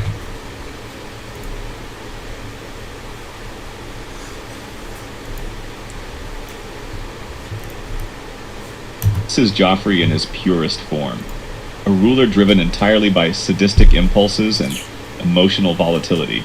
He embodies the chaotic fool, a leader whose actions are not guided by reason or political necessity, but by the whim of his own cruel desires. Cersei and Varys, ever the political operators, try to pass this off as a dark joke, a moment of royal hyperbole. But Joffrey, bristling at the suggestion that he doesn't mean what he says, doubles down. This is where Tyrion, despite the immense personal danger, feels compelled to intervene. He attempts to establish a boundary to protect the last shred of decency in the court. I'm going to have it served to Sansa at my wedding feast. No. She is no longer yours to torment. This act of moral courage is a direct challenge to Joffrey's authority, and the Boy King's deep-seated insecurity immediately erupts. He doesn't respond with a reasoned argument, but with a childish tantrum, a raw proclamation of his own power. Everyone is mine to torment. You do well to remember that, you little monster. Tyrion, a master of verbal sparring, refuses to be cowed. He takes Joffrey's insult, monster, delivering a veiled threat that speaks to the profound instability of the crown itself. Oh, monster. Perhaps you should speak to me more softly then. Monsters are dangerous, and just now kings are dying like flies. Yo, Tyrion is the greatest character in Game of Thrones. Hands the fuck down. He's number fucking one. Number one. Tyrion Lannister is the best character. Easy. Easy. Number two would be his father. And then I don't give a fuck about 3, 4, 5, 6, 7, the rest of them. But Tyrion Lannister is easily the greatest. That shit is easy. Room falls silent. Tyrion has just invoked the recent violent deaths of Renly Baratheon and Robb Stark, reminding everyone in the room, especially Joffrey, of his own mortality. It's a breathtakingly bold move. Joffrey, momentarily stunned by this intellectual checkmate, can only resort to the threat of brute force. I could have your tongue out for saying that. But it is too late. The challenge has been made, and the true power in the room is about to assert itself. Throughout this entire exchange, Tywin Lannister has remained silent, watching. His face is a mask of cold contempt. Now, as Joffrey continues his tantrum, screaming, I am the king! I will punish you. Any man who must say, I am the king, is no true king. With this single devastating sentence, Tywin completely invalidates Joffrey's entire understanding of power. He teaches him that true authority is not proclaimed. It is demonstrated. It is inherent, recognized by others, and does not need to be announced. This line is the ultimate dismissal of Joffrey's chaotic, insecure brand of rule. Tywin follows this by terminating the discussion. The king is tired. See him to his chambers. Come along. Quiet. Grand Maester, perhaps some essence of nightshade to help him sleep. This is not an act of grandfatherly concern. It is the act of a master strategist removing a broken, unpredictable tool from the table. Joffrey is a chaotic element.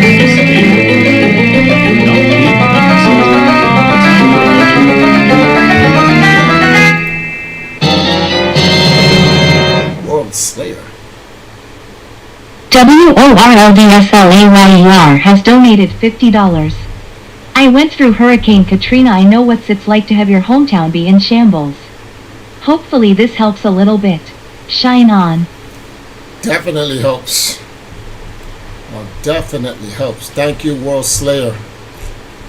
Greatly appreciated. Hold on for a second, guys. Whoa.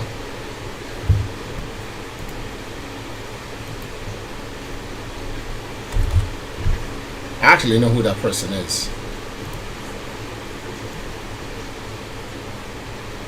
Dun, dun, dun, dun, dun. What? Huh? No. Oh, you just do that. You don't click the actual thing.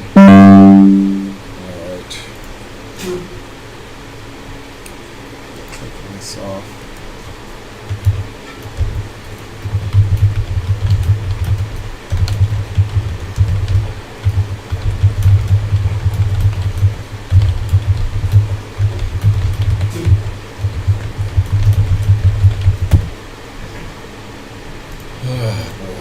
Sending this.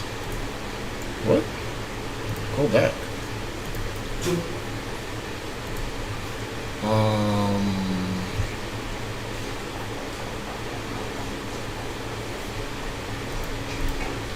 One second, guys. Coming over. I'm just sending something to somebody.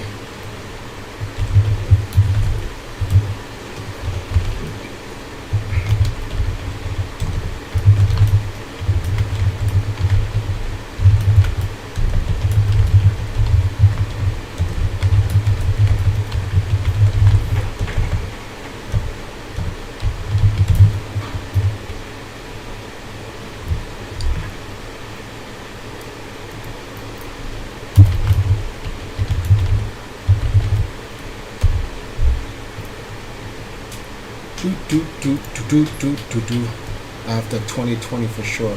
I think it's 2021 maybe. I think I followed.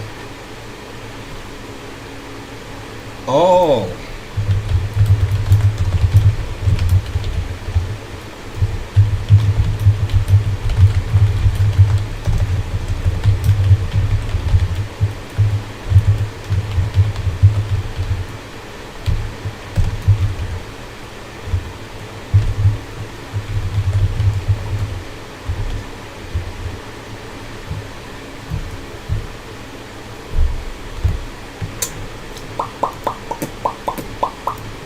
Sorry about that, guys. Indulgence is over. The serious strategic work of securing the dynasty must now begin. As the council members, including a fuming Cersei and a defeated Joffrey, begin to file out of the room, Tywin delivers a quiet but immensely significant command. He looks at his youngest son, the one he has spent a lifetime despising, and says, "Not you." With Not these two you. words, the real meeting begins. This is a Go back. It is the act. Hold on. Go back. Why does it keep go on this, bro? Come on. Hey. Act of a master strategist removing a broken, unpredictable tool from the table. Joffrey is a chaotic element to be sedated and controlled, not a king to be consulted. The time for emotional indulgence is over. The serious strategic work of securing the dynasty must now begin. As the council members, including a fuming Cersei and a defeated Joffrey, begin to file out of the room, Tywin delivers a quiet but immensely significant command. He looks at his youngest son, the one he has spent a lifetime despising, and says, "Not you." With these two words, the real meeting begins. That cinematography right there of him leaving and he goes, "Not you." Whoever was the cameraman that shot this shit right here, this scene right here, that nigga's godlike. Hold up.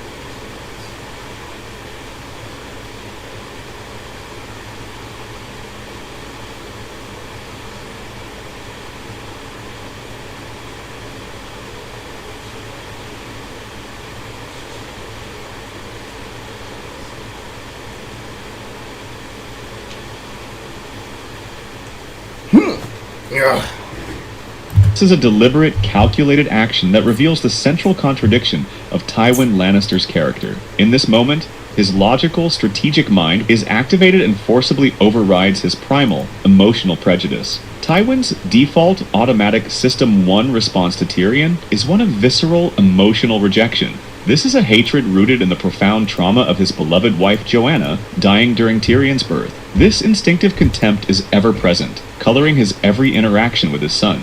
He sees Tyrion not as an individual, but as a walking embodiment of his greatest loss, a stunted fool and a lecherous little stump. However, with the war won and the complex, high-stakes task of consolidating power now at hand, Tywin's disciplined system, too, recognizes that Tyrion is a necessary strategic asset. He dismisses Joffrey, the supposed king, because he understands that armies, not crowns, confer true power, and armies require strategy, not tantrums. By commanding Tyrion to stay, Tywin is making a cold, rational calculation. He is acknowledging that his despised son is the only one in the room with the strategic mind and cunning necessary for the next phase of the Great Game. This is the tyrant's contradiction in action. His logical mind is forced to utilize the very son his heart reflexively loathes. The private conversation that follows is a fascinating... But that's good leadership. Even though his heart loathes Tyrone, he understands he needs him. So although you don't like him, that's irrelevant. See that? See that, right? See what I'm saying about leadership?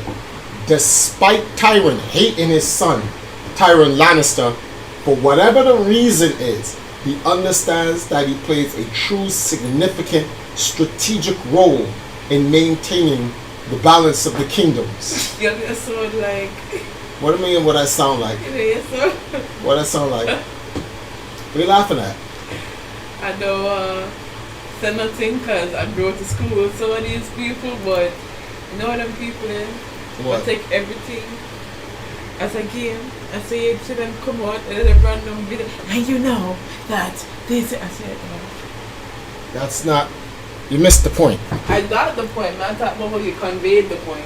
I'm just saying, ouch.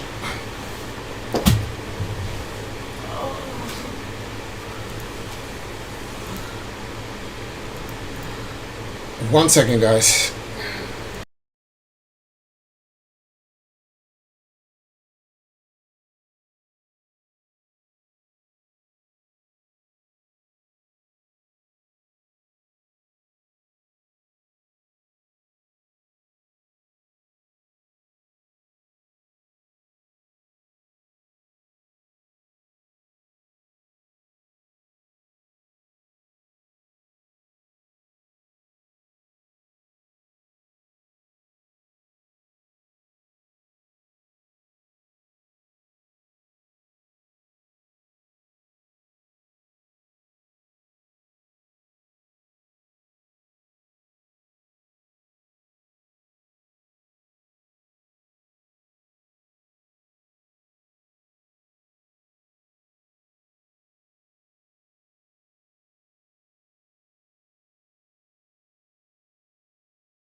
1 second, guys. I'm going to get back to that Game of Thrones. I'm just messaging someone. I was thanking that person.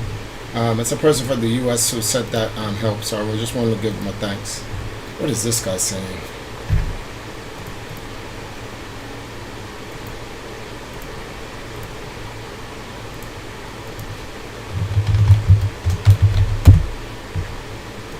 What is he saying?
Whew. All right, let's go. Where are we at? Dance of intellectual acknowledgement and profound personal denial. Tyrion, with his characteristic wit, opens with a sardonic observation. You just sent the most powerful man in Westeros to bed without his supper. You're a fool if you believe he's the most powerful man in Westeros. A treasonous statement. Joffrey is king. You really think a crown gives him power? Tywin immediately corrects him, reinforcing the lesson he had just doesn't taught correct Joffrey. him. He's The being discussion then turns sarcastic. to the Red Wedding. Do you disapprove? I'm all for cheating. This is war. But to slaughter them at a wedding, explain to me Why it is more noble to kill 10,000 men in battle than a dozen at dinner. This question is a perfect distillation of Machiavelli's argument for cruelty wisely used. In The Prince, Machiavelli posits that a ruler's seemingly cruel but decisive actions can ultimately be more compassionate than allowing indecisiveness to lead to prolonged conflict, which would result in far more death and suffering. By posing this challenge to Tyrion, Tywin is acknowledging his son's sharp intellect. He is treating him as a strategic peer, a mind capable of understanding the grim, effective reality of power politics, where outcomes, not methods, are what truly matter. Having established the brutal logic of his victory, Tywin outlines the next phase of his grand strategy. All the Stark men are dead.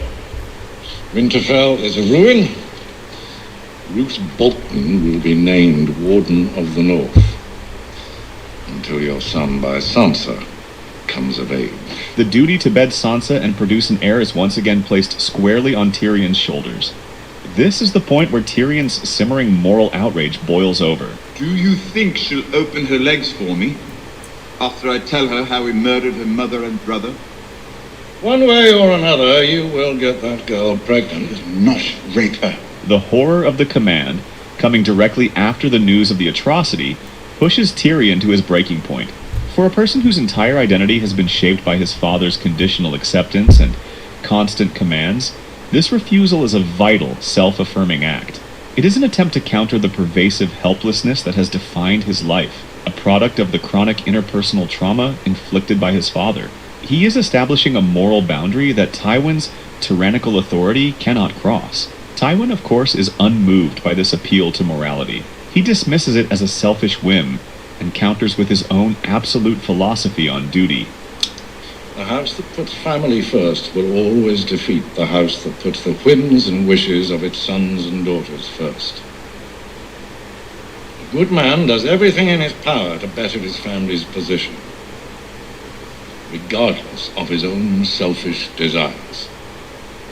The scene culminates in Tyrion's final, desperate plea for validation. After a lifetime of being treated with contempt, he challenges his father to name a single selfless act he has ever performed for the family that was not also in his own self-interest. It's a very good lesson. Only it's easy for you to preach utter devotion to family when you're making all the decisions. Easy for me, is it?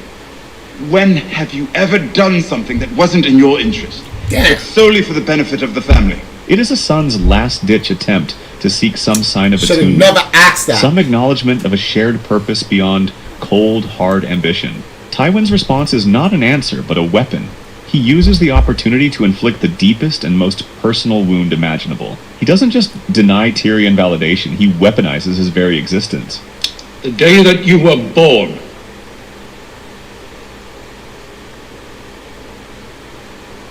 I wanted to carry you into the sea and let the waves wash you away.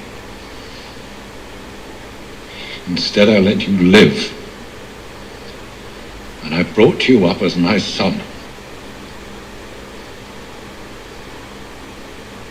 Because you're a Lannister. This is the ultimate denial of a father's blessing. In this moment, Tywin fully embodies the shadow archetype of the king, the tyrant. The tyrant is defined by his fear and envy of the strength and vitality in his own children, and he seeks to destroy it. No, shut up. I don't agree with this guy's explanation.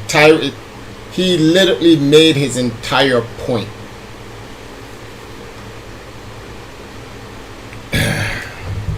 This is how you...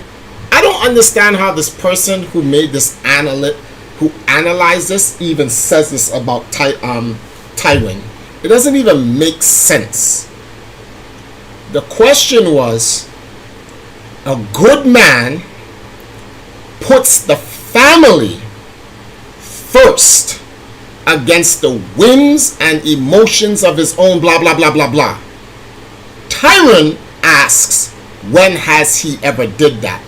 And he is explaining to him, when you were born, you killed your mother in birth, which means, well, Tyrion didn't do it. She just died because she couldn't take the birth. Shit happens. Emotionally, Tywin is like, Tyrion, you're the reason why the one person I loved in this world is dead. I should throw you into the ocean or the river and wash you away and let you die. But a good man puts his family first. So despite how he felt, despite him blaming a baby for the death of his woman, he says, you are still my son. And because of this, you will live. So he's following principle. This is a man who's following the principle. He wants to kill his son. He emotionally wants to kill his son because he blames his son for the death of his wife. But he understands the rule, the principle, the guidelines, what makes a good man who puts his family first and is like, if you were anyone else, I would have rendered you to fucking dog shit. But because you are my son, I kept you alive. So the guy who's saying this, the shit he's saying about Tywin is bullshit. It's all wrong. He's completely misunderstood the thing. That's the whole point Tywin is trying to make. Tywin confirms that Tyrion's survival was not an act of love or even acceptance, but a calculated decision based on duty to the family name. Tyrion... yeah. No shit. I mean, that's the point. And that's what he's trying to say. Like, it had nothing to do with love. He's making a decision based on what's good for the family. Tyrion's existence is framed as a burden Tywin chose to bear. A constant reminder of his greatest loss. This chronic emotional invalidation is the source of Tyrion's developmental trauma, creating a deeply imprinted sense of worthlessness. Tywin acknowledges his value as a Lannister asset, but denies him any value as a son, a man, or a human being. Tywin Lannister's political success was built on the foundation of his disciplined, logical mind. His downfall, however, was sealed by his inability to overcome his primal, prejudiced hatred for his son. This scene is the perfect illustration of that fatal contradiction. He leverages Tyrion's competence to win his wars and secure his dynasty, but simultaneously uses the tyrant's shadow to humiliate and degrade him personally. He treated his most capable son not as an heir to be affirmed, but as a tool to be exploited. By consistently denying Tyrion the king's blessing and any true sense of familial belonging, Tywin ensured that this despised but brilliant son would eventually be driven to an act of ultimate rebellion. Tywin's unwavering projection of contempt, his inability to see past his own prejudice, became his fatal blind spot. It blinded him to the growing rage and desperation in his son. A rage that would culminate in a crossbow bolt in the privy. In the end, the master strategist was undone not by a rival army, but by the emotional consequences of his own tyranny. He won the war, but in this room, in this conversation, he sealed the fate of his own legacy. So, if you have made it so far, thank you so much. Leave your suggestion in the comments.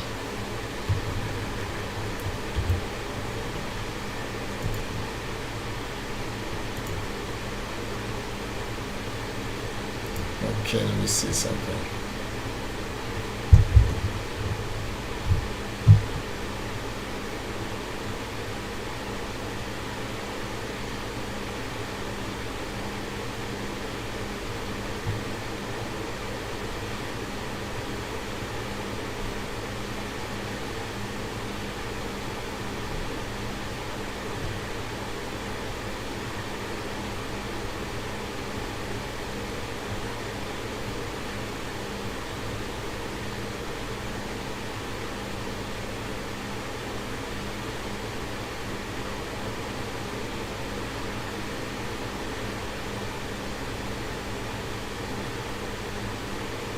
Oi.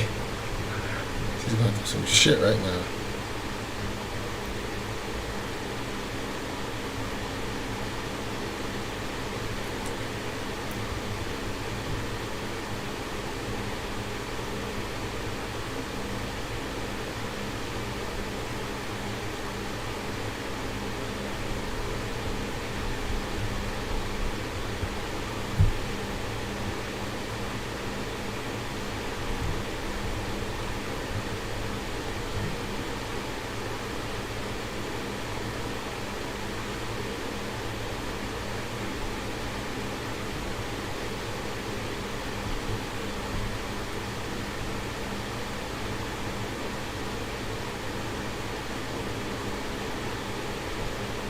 Hold on, guys. I'm trying to look for something to go over.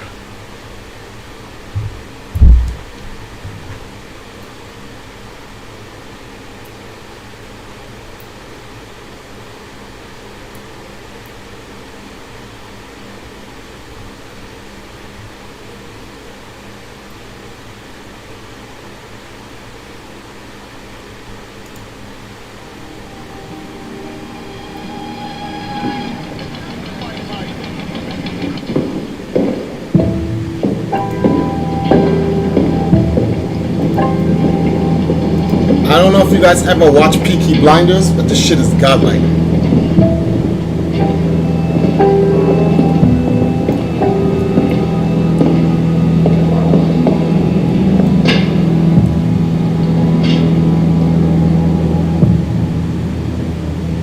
Mr. Silence.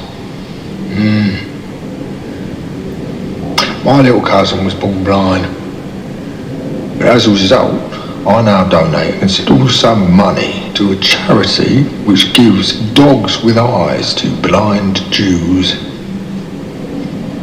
The chairman of the board recommends that those of us who are blessed with the gift of sight and that we spend at least half an hour of our day with our eyes closed, so that we may better understand the darkness and also to increase our donations and that. What time is it? 29 minutes past 8. Right. Well then I have another minute to go actually, but you can begin. Go on.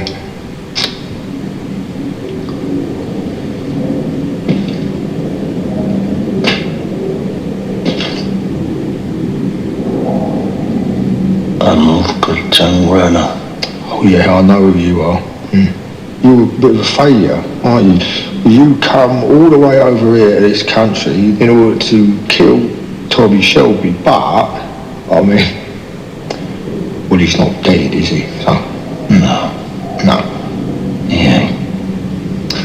How much time have I got left, mate? 10 seconds. 9 seconds. 8 seconds. 5, 4, 3, 2, 1. Right, hello. How can I help you? A proposition for you. Yes, right.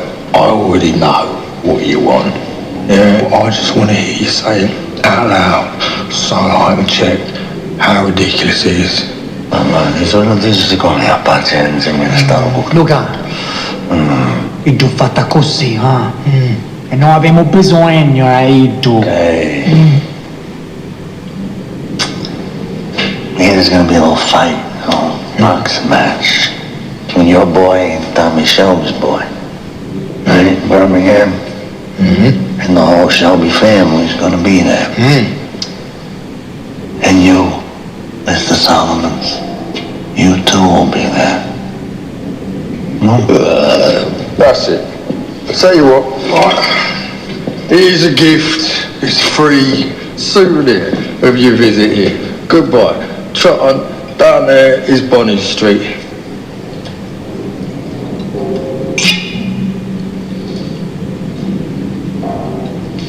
You know, they say you're a smart guy.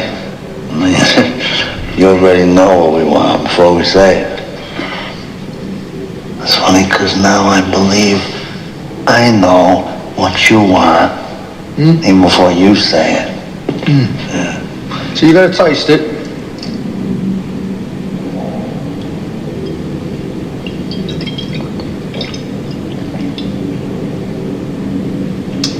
Io penso che sto buffone, le cacce puttana, un rom, il contrabbando, a fenomeno io. Damn fucking straight, mate, otherwise you wouldn't still be thieving my oxygen, would you? Because I have 200 barrels a month, yeah, cleared by your people, distributed through your teamsters. The thing is that people want gin these days. Well, the exit is still out there, right, on Body Street, yeah? You fucking crazy, you know that? 200 barrels. What do you think, cuisine? But also I want some cash. My work is I've broken it down here on a list of costs pertaining to the assassination of a dear friend. Alright. Now, your normal dispatch, well, it's £500 cost, but you're going to have to add another 100 to that. Because Tommy Shelby, like me, is from an oppressed people. Then I need you to put another ton on top of that because his brother is a fucking animal and he will come after me. And then you will need to put another 100 on top of that because, well, you are a fucking wop, mate. And you. And then we have to deal with the ugly business which I've been incredibly clear of before. I will need another £500 because, like I stated, Tommy Shelby is a very, very good friend of mine. Total is down there in black and white. Alright? Crack on. It's okay. Mr. Solomons, I'm gonna be very fucking clear with you. I don't need you to kill anybody. I have people that I trust, okay? So you're gonna take my boys and you're gonna bring them to the ring in seconds. Well, in order to qualify as my seconds, right, they would first have to qualify as being Jewish, yeah? And in order to do that, they would have to replace their natural Italian fucking arrogance with a Jewish air of absolute certainty. See, my good friend Tom Shelby, he will know the difference. These days, back in the old country, a lot of the, the Jewish peoples, they, having to pass themselves off as Italian. Right, well, you will have to add another ton onto your bill for being a cunt, mate. Alright.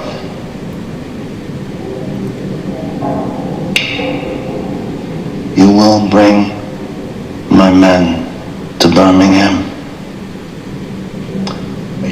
circumcise them. Yeah, you will have to circumcise them. Because the Peakies will check, yeah? Piense mierda. Okay. Any other requests, huh? 200 fucking barrels. We have a deal.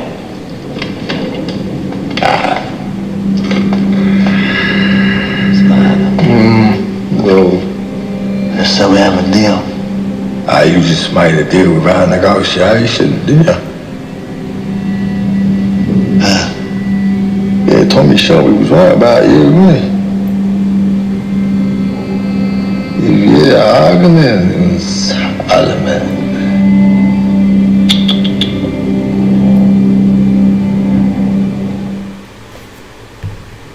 If you guys have not watched the Peaky Blinders, you don't understand. You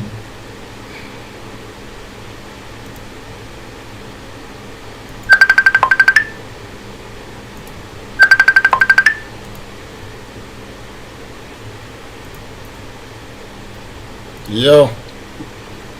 You know your stream just got turned off for watching that show, right? Oh, I did? I got the notification.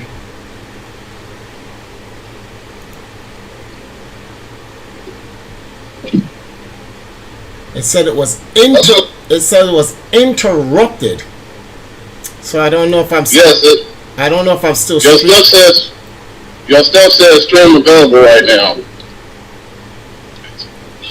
They took your shit off. Oh well. Why are you watching a show on that anyway? You know that's copyright stuff. It's not I'm not watching a show, I'm watching a clip. Oh, well they took it off. Alright. Let me see something here.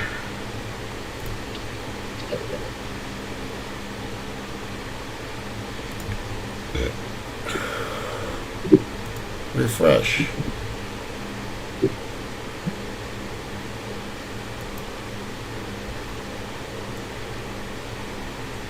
So instead of doing that, why you not starting the IT help desk stuff for free from TCL? Because it just came from a hurricane. You know, me and Rion had a long talk about your conversation with him regarding about him taking his test. And after I spoke with him, he completely agreed. He says he understands that you recommended him. What's the word for this thing here? You recommended him going for another particular thing. And in that, what he was saying was that he understands you want what's best for him, but he had to stop. Hold on for a second. Due to copyright match, your stream was interrupted. Streams are interrupted when copyright are detected. After copyright material is no longer being streamed, streams are automatically re-enabled. Oh, they got a new system that does that? Let me see. Rewind.